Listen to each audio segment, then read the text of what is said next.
अगर मैं आपसे कहूँ, एक छोटी सी आदत आपको जन्नत के करीब ले जा सकती है, सुनना चाहेंगे? वो आदत है रोज किसी एक इंसान को माफ कर देना।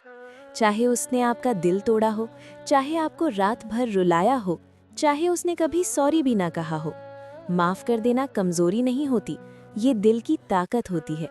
दिल साफ रखना बहुत बड़ी इबादत है। जिस दिल में नफरत कम होती है, उस दिल में रहमत ज्यादा उतरती है। और याद रखिए, शायद जिसे आप माफ कर देते हैं, उसी वजह से अल्लाह आपको माफ कर दे। जन्नत तक का सफर बड़ी चीजों से नहीं, छोटी छोटी आदतों से बनता है। आज रात सोने से पहले किसी एक इंसान को दिल से माफ कर दें।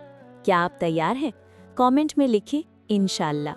लाइक अगर आपका दिल हल्का महसूस हुआ, शेयर ताकि किसी और का दिल भी साफ हो जाए। सब्सक्राइब करें, रूह को सुकून देने वाली बातें सुनते रहिए।